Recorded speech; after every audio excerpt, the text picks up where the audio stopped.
Antarctica, the world's greatest freezer, is melting. Trillions of gallons are draining into the oceans. Sea levels are rising. It's happened before, and it's happening again right now. It's not a question of will sea level rise a large amount. It's only a question of how fast that will occur. How will humans fight back before our cities are inundated? Holding off the sea would be the major employer of the world by 2100. Massive levees to defend our coastlines. Floating towns and cities. Vast dams connecting continents.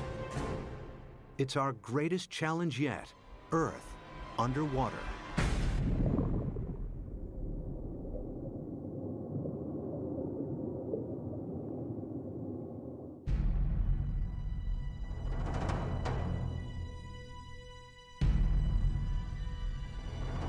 This is New York in the 24th century.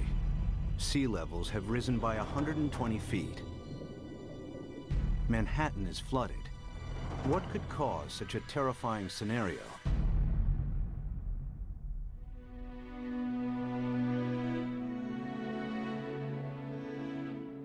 The answer lies here, in Antarctica, where vast amounts of frozen water are locked up in ice.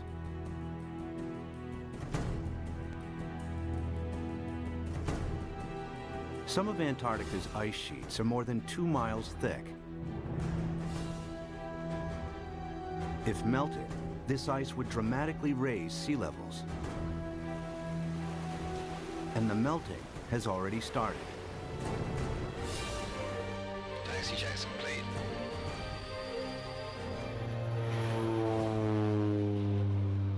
Scientists want to know how much frozen water the continent actually holds, and how much global sea levels will rise if it all melted.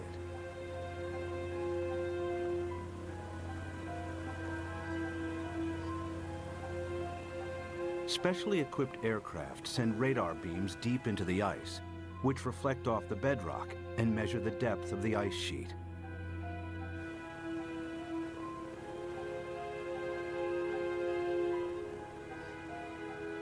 After hundreds of flights, they calculate that Antarctica contains over 90% of the world's ice.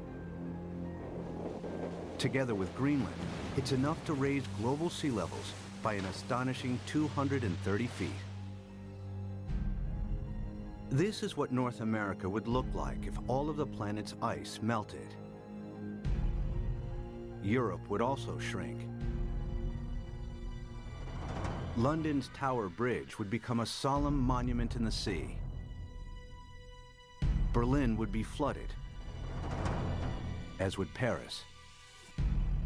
But how likely is such a scenario?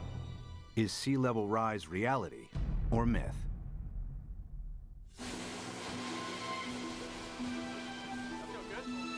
Professor Peter Ward is a paleontologist and astrobiologist. He's written extensively on the history of life on Earth.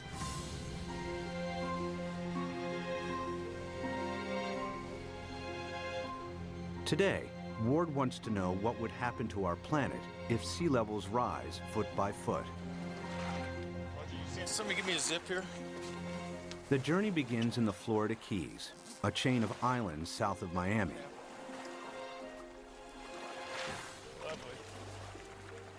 He's looking for clues from the past that may help predict the future of our planet. All right, guys, you want to go swimming? You ready?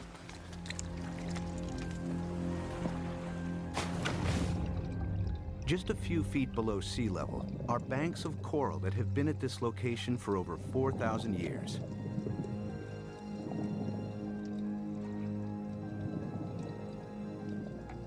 During this period, sea levels have been stable, not just in Florida, but around the world. Who's going swimming with me? Come on, boys. But it hasn't always been like this.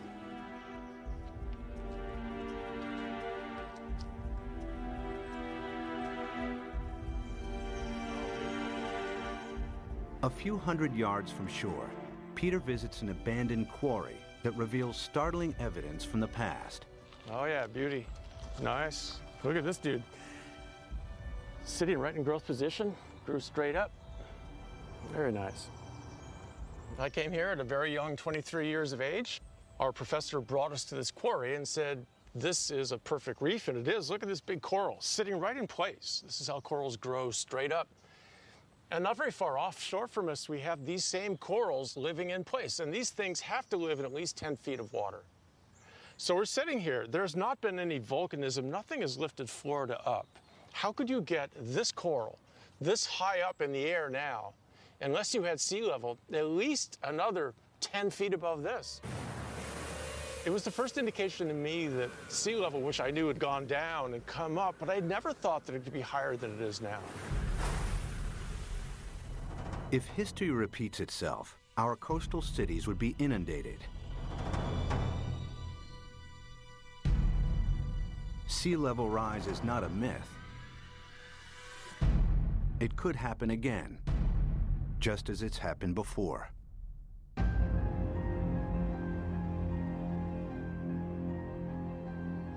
The beginning of the most recent ice age was 70,000 years ago. The ice sheets expanded, the planet's landmass grew, and sea levels fell. Then temperatures rose again. The ice receded. Sea levels climbed and eventually settled at today's coastlines. But global temperatures are on the rise again. This time from humans burning huge amounts of fossil fuels. They produce CO2 and other greenhouse gases that heat up our atmosphere. Whenever global temperatures rise, sea levels follow. We have emitted so much carbon dioxide that the amount of carbon dioxide in our atmosphere has increased by about 1/3 in the last 100 years, and it is now higher than any time since at least 1 million years. We expect about 3, 4, even 5 degrees centigrade warming in this century. The warmer it gets, the faster the sea level rises.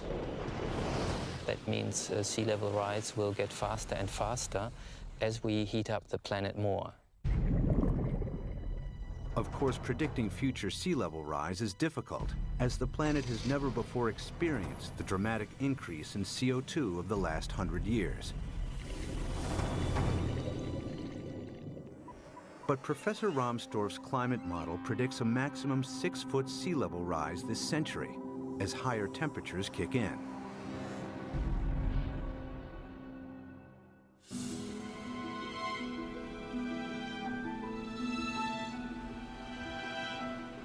One city that would face inundation this century is Miami, Florida. Just a few feet above sea level, it has virtually no defenses against a rising ocean.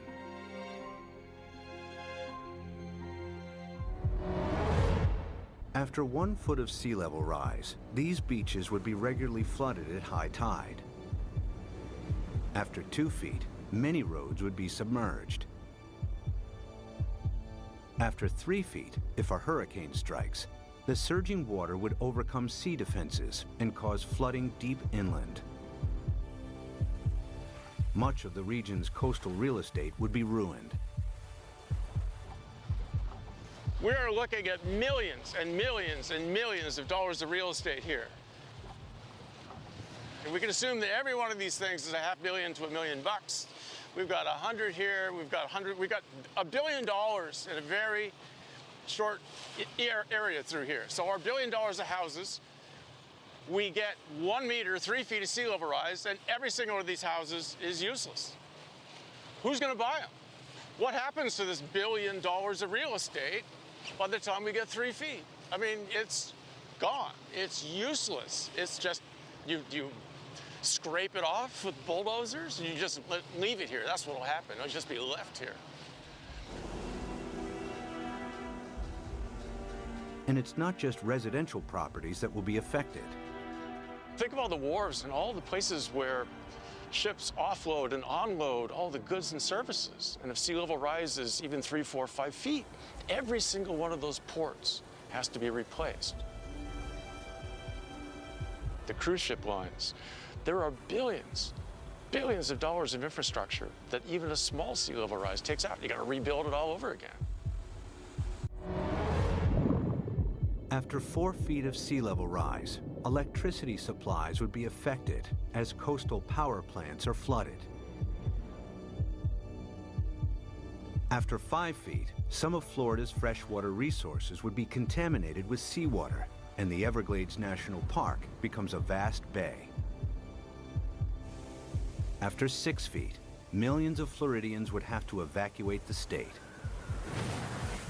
So what's going to happen to Florida? By 2100, we'll be at least 4 to 6 feet higher. So this tide, which is not a high tide, will be about here, up to here. There's no way that we can keep the sea back as it rises. Miami-Dade County will be severely diminished.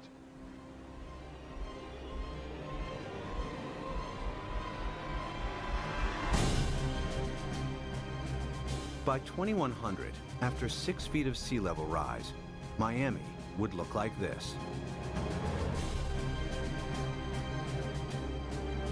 There's no way to prepare for this.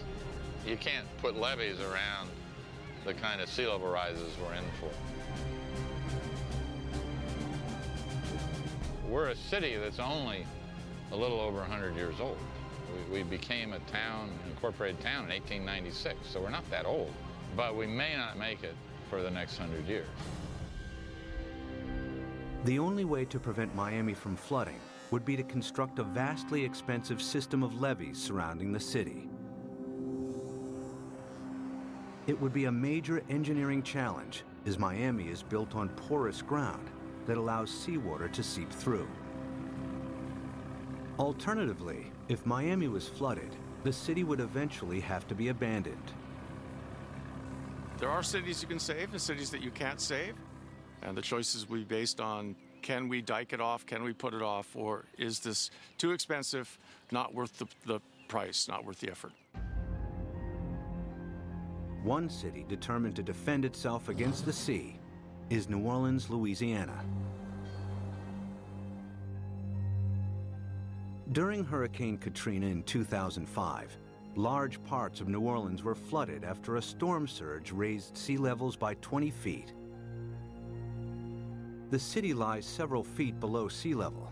Its antiquated locks and levees weren't strong enough to hold back the rising sea. As the storm pushed the Gulf's surging waters into Lake Borgne and onwards into the city's canals, New Orleans' sea defenses broke in 50 places. We had some levee and flood wall failures in the hurricane system, and the combination of that overtopping of the levees and the flood walls that failed caused massive flooding throughout the city. About 80% of the city of New Orleans was flooded following Hurricane Katrina.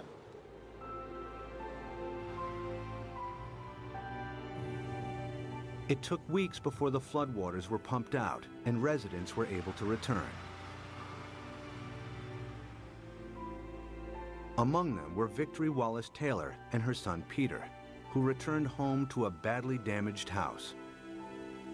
The flood was very bad. They wouldn't let us come and see about our house. It damaged my heart a little bit because I'm afraid for the flood. Like if a flood come in again, I don't know what to do because I think I might panic this time. I don't know. It is a hard pill to swallow, you see.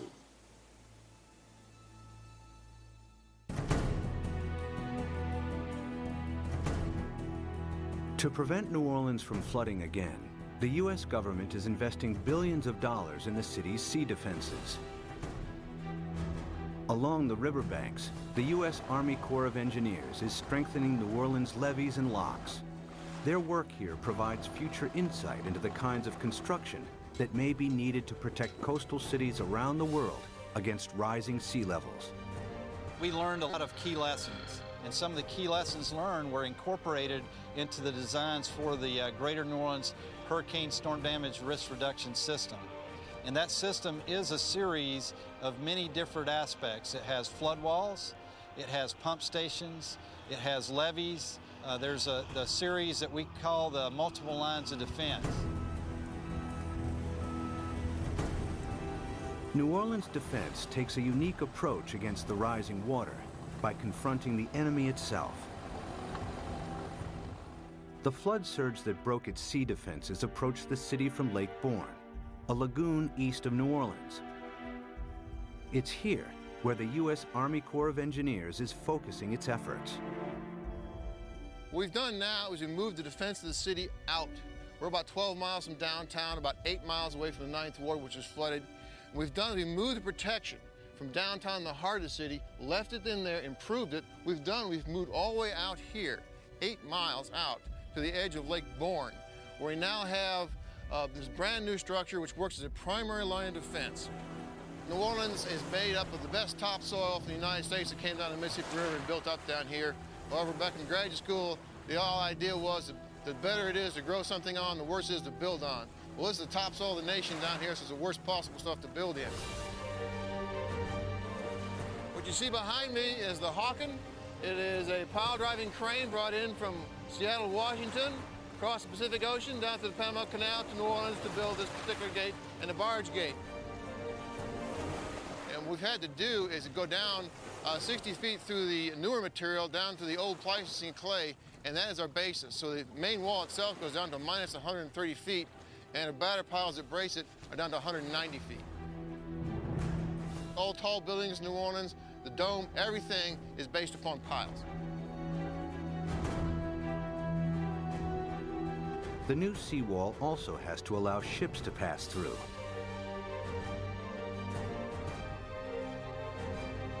Dry cofferdams are put in place to construct barge and sector gates. The concrete is poured, the dams are flooded, and the gates can be completed.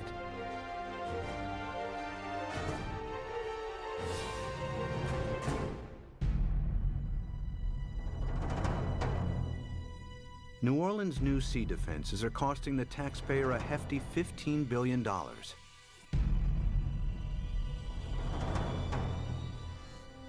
But their design only accounts for storm surges that build from sea levels today.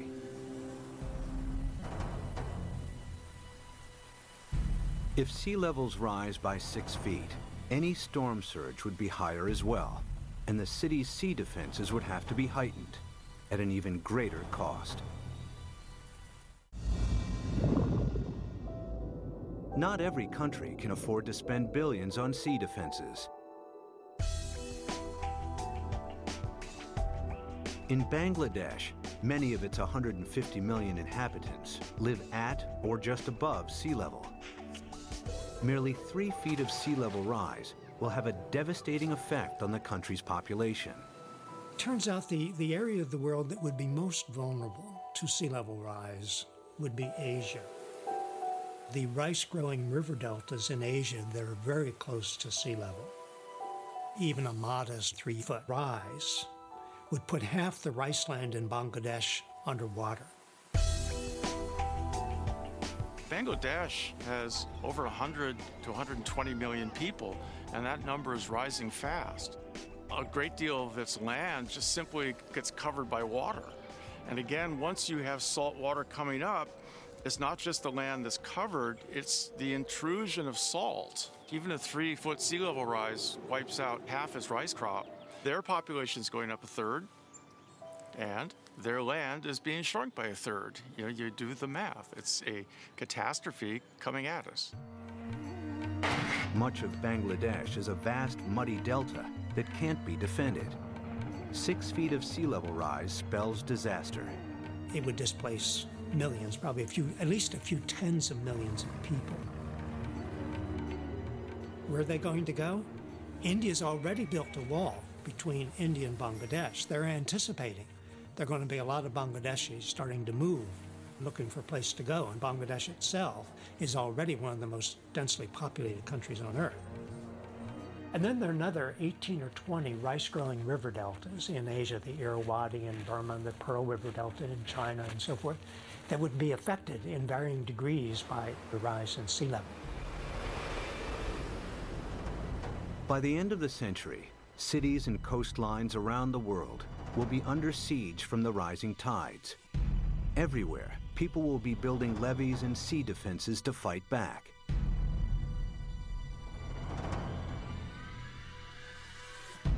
But sea level rise won't stop at 6 feet. They're likely to rise at an even faster rate. As the predicted melt of Greenland and Antarctica accelerates, exposed cities may not have time to build new sea defenses. Clues about the speed of future sea level rise are found during the time of the last ice age. As global temperatures rose, the planet's ice sheets melted into the sea. Sea levels increased by a staggering 390 feet until they settled at today's levels. How fast did this happen? The answer may help predict how quickly sea levels could rise in the next century, and how much time we have to defend our coasts. Professor Rick Mortlock is one of the world's leading experts on past sea level rise. He and his team collect fossilized coral from the seabed. In the lab, they analyze and compare the exact depth and age of each sample. A clear picture emerges of how fast sea levels rose thousands of years ago. We have 2 pieces of fossil coral that was recovered from drill cores off of Barbados. So by dating these samples and knowing the depth at which they were retrieved, we can use that information to create a point-by-point reconstruction of sea level for the last 20,000 years. There's one particular sea level rise of interest. We call it Meltwater Pulse 1A. During that period of time, we believe sea level rose about 20 meters in 500 years, or about 4 to 5 meters per 100 years. If the same happens again, it would translate to as much as 16 feet of additional sea level rise in the next century. Factor in today's affairs, and the rise may be even faster. If we don't get emissions under control, the rate of sea level rise will keep accelerating. And so in the next century, it's not only that we get the additional 5 to 7 feet that we got the last century, that's going to happen, but we add on to that. So now we're looking by 2200, probably at least 15 feet above, and probably 20. By 2100, the cities will know that they are doomed. The coastal cities, anyway. If the oceans rose with accelerating speed, the planet's most exposed cities may not have time to build adequate sea defenses. Sea levels would rise by 16 feet per century. New Orleans could flood, followed by Miami. Miami's the worst off, and New Orleans, those are 2 cities that will have to be abandoned, I imagine. As southern Florida is lost to the sea, other coastal regions will also struggle to hold back the tides. Among them is the San Francisco Bay Area, with its 7.5 million people. The San Francisco Bay Area is particularly vulnerable to sea level rise because of our history. Although the bay is big, it's very shallow. 2/3 of it was less than 12 feet deep. So lots of it was filled and reclaimed. We're standing here on reclaimed land, and all of downtown San Francisco, the financial district, is on reclaimed land. We've already seen 7 inches of sea level rise in the bay over the past century. We know this because the longest continuously operating tide gauge in America is at the Golden Gate. So we have 154 years of data. We're just now beginning to realize with accelerated sea level rise, we're going to have to prepare and have a new plan for how we deal with it in the Bay Area. If sea levels rose by an additional 16 feet per century, hundreds of thousands of people would lose their homes in the Bay Area.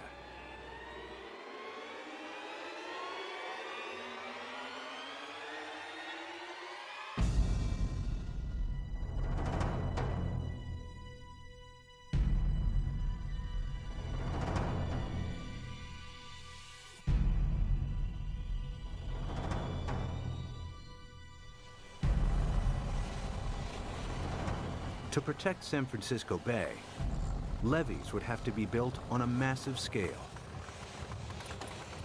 The silver lining is the engineering will create so many jobs. Holding off the sea would be the major employer of the world by 2100, I think. This is going to be worldwide. We're going to have a dam revolution. The bay's entire coastline would have to be defended with levees in order to protect it. But in the east, the Sacramento-San Joaquin Delta would remain vulnerable because it's at or below sea level. The Delta has some of America's most fertile farmland. The most important part is food. It's unbelievable the proportion of human food that comes from land that is at sea level, not necessarily right next to the sea, but at an elevation that will be impacted by sea level rising. Sea level rises a little, all those fields next to it, even if they're not covered by the sea, are rendered useless for human crops by the sea. If the Delta and its farmland were lost to the sea, California's food supply would be in jeopardy. The Delta is also one of the main sources of fresh water on the American West Coast. This is the hub of California's water supply. 26 million people drink water that comes from this estuary. That's a huge number. 2/3 of the population of California gets water from this estuary. If you raise sea level even a foot, you know, which in our mind isn't all, as geologists, that doesn't seem like much, yeah, but that's common, yeah. If you raise sea level a foot, the work that we've done suggests that you will salt up this end of the Delta, even if the levees all stay together, even if they don't fail. If sea levels rise by 6 feet this century, local rivers will be contaminated with salt, and California's main fresh water supply will be lost. In the next century, after an additional 16 feet, the entire delta will be claimed by the sea.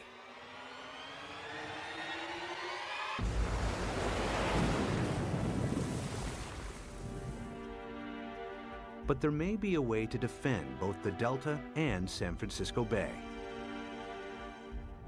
San Francisco is among the best, easiest to save. The most radical solution would be putting a big dam right across the bay under the Golden Gate Bridge. On the ocean side, the sea is about 130 feet deep. Building a dam would be controversial and would turn the bay into a freshwater lagoon. But at a time of intense sea level rise, some may consider this the best option.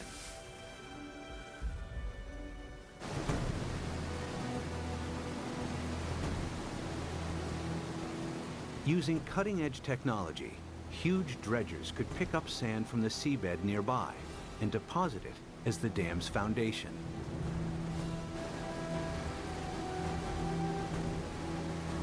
The dam's shallow incline would ensure maximum stability against earthquakes, breaking the power of the ocean waves with ease.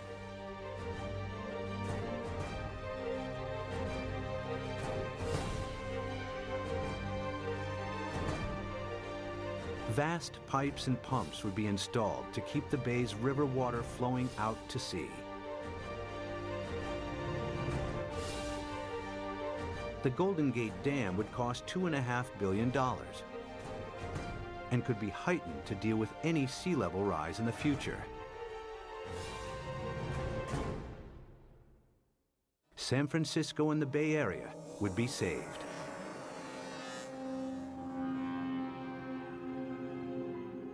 One region that may benefit from the U.S.'s sea defenses is the Mediterranean. It's flanked by countries both rich and poor that have thousands of years of history. The Mediterranean has a unique feature, a narrowing at its mouth. The Straits of Gibraltar are between 10 and 20 miles wide, stretching from southern Spain to Africa.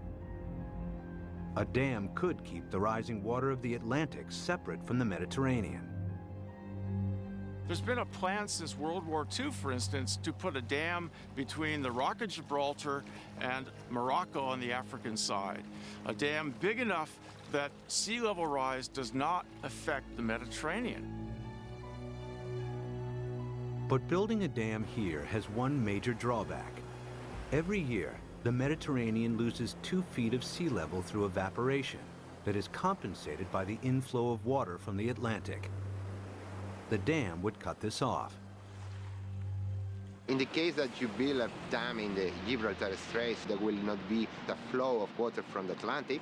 So in the case that you cut the flow, so there will be a evaporation, there will not be compensation, and there will be a permanent drop of the water level. After years of evaporation, the Mediterranean would turn into a stagnant saltwater lake. Eventually, the sea would dry out. And if then the sea level would rise, let's say another... Sea defense engineer Peter Janssen maps out possible solutions on how to keep the Atlantic flowing while building the world's largest super dam. I looked at the surroundings. I looked at what may be required to make a closure. And then, well, I thought it may be feasible.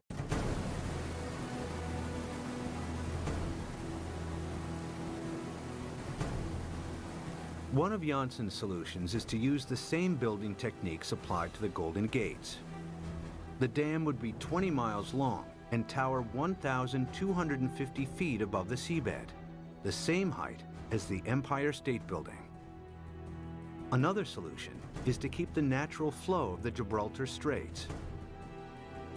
Huge amounts of Atlantic surface water will flow into the Mediterranean. At a much lower depth, some of the Med's saltier water will be pumped back out again, keeping the sea's salt and sea level stable. The world's greatest super dam would cost $275 billion. The total cost related to what may be the impact for all the cities around the Mediterranean, it seems acceptable. It may be a solution. The Gibraltar Dam would be the world's largest man-made structure, using enough rock to build 1,000 Great Pyramids.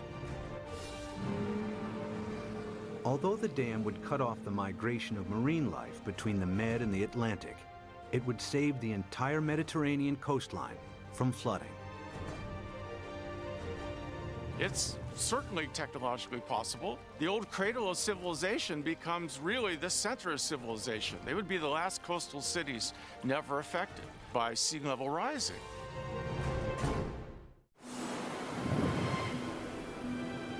By the end of the next century, sea levels could rise by nearly 22 feet. Some cities may be saved through the construction of super dams. Others that can't be defended are lost to the sea. Exposed countries too poor to build defenses are flooded. Around the world, hundreds of millions are displaced. It's likely that by the 23rd century, the ice sheets will melt at an even faster rate, and that the oceans will rise with increasing speed. The planet's growing population and a continuing hunger for cheap energy could make it worse. The problem that I see again is the number of people. Every new person is going to want housing. Every new person is going to need food, obviously, and want transportation. Let's say that all of us cut our gas emissions. So 6.5 billion of us cut down by a third all our usage, and then we raise the population by a third. all those new people are just adding back to what we've cut away. Some scientists believe that our CO2 levels could quadruple over the next centuries. It would mean reaching CO2 levels last seen over 50 million years ago, when there was no ice on the planet and when sea levels were more than 230 feet higher than today. In the worst case, if we are so foolish as to burn all the fossil fuels so that carbon dioxide increases to more than 1,000 parts per million, then there's no question we will melt all the ice on the planet, which would mean a 75-meter or almost 250-foot rise in sea level. It's not millennia. It's not going to take thousands of years. The forcing of humans is so large that it will do the whole job within a timescale of centuries, I believe. This is the worst-case scenario. CO2 levels triple, global temperatures dramatically increase, and the Antarctic rapidly melts. The world's coastlines are eroded as sea levels rise by an additional 50 feet by the end of the 23rd century. One rich city that would struggle to defend itself is London, Western Europe's largest metropolis. Its main river, the Thames, is tidal, and water levels vary by up to 22 feet. The Thames barrier defends the city against storm surges from the sea. If a tide is unusually high, the barrier closes its gates, and inner London is protected. If sea levels rise by 6 feet, the barrier would have to be replaced by a huge seawall upstream. But if they rise by 50 feet per century, there may not be enough time to build adequate sea defenses. It would be a disastrous situation. It would mean you simply can't inhabit the coastal areas because you will have a continually changing sea level. So we really do not want to go down that path.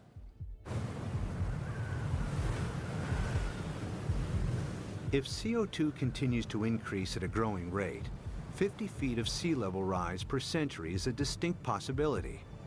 The swiftly rising oceans would bypass any new seawalls.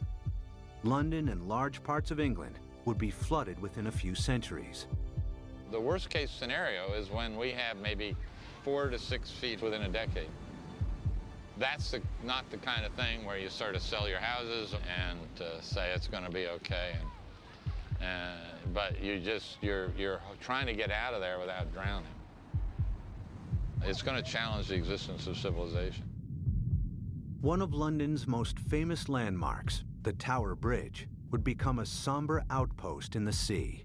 I mean, there would be a degree of panic that we cannot imagine as each country tried to figure out how it somehow could survive. Rising oceans would seep underneath obsolete levees or breach areas where there wasn't the time or money to strengthen seawalls. The rapidly rising sea levels would soon overwhelm large parts of continental Europe. By the time all of the Antarctic's ice has melted, Denmark, the Netherlands, and large parts of northern Germany and France will be lost. Significant sea level rise may turn Berlin into a coastal town within centuries. Another 100 years, and the city would be lost to the sea. The rising sea would creep up the River Seine and find its way to Paris. With an elevation of 115 feet, the French capital would be vulnerable to sea level rise. After all of the planet's ice is melted, it will flood. The affluent countries would try to protect their borders against millions and millions who would be leaving the areas most severely affected. But the stresses associated with migration on this scale are unimaginable. The meltdown of the planet's ice sheets would completely transform our world. But even as our coasts are pushed back by the rising oceans, resourceful humans would try to adapt.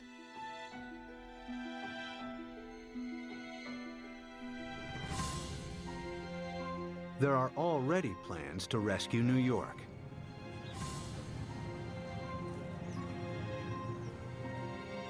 Manhattan Island is flanked by two fast-flowing tidal rivers.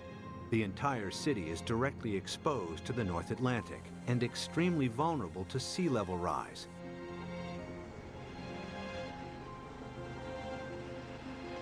Professor Malcolm Bowman is an oceanographer and expert on the effects of sea level rise in New York. If the worst case scenario, the rapid meltdown of the ice sheet on Greenland, the West Antarctic ice sheet, were to happen extremely rapidly, the future of New York City is in peril. So the city has two options. One, either build massive defenses, or two, start evacuating the city and its population to higher ground. The flooding of New York's underground installations would only be the first in a series of catastrophic events. After the first 6 feet of sea level rise, parts of lower Manhattan would be submerged. If sea levels rise by 50 feet, the water would move into Times Square. Behind me is the Manhattan Bridge, with sea levels rising 250 feet. That bridge would have seawater lapping around the roadway. New York City as we know it would not exist. But there is a way that New York might adapt even to extreme sea level rise. The idea is to build on water. Here in the Netherlands are several communities of floating houses. Koen Olthaus is a visionary architect who believes these houses are the beginning of a new trend in design and construction. So what you will see is that people go and design floating apartment buildings and really floating structures like 200 by 200 meters with roads on top of it and with cars on top of it and houses. Such floating cities could be built with a new lightweight material that's like a concrete sponge. The beauty about floating cities is that you don't have to protect them from nature. They just go on with nature, they live with nature, and will just go up and down with the water. Olthaus has designed a seawall to protect Manhattan, with floating districts attached to it. New York, we're going to build a new Wall Street around it, around Manhattan. So we can redesign the city around it, or even having floating leisure around it, floating agriculture. A floating New York is still in the concept stage. But one day, this may be the solution for hundreds of coastal cities facing inundation.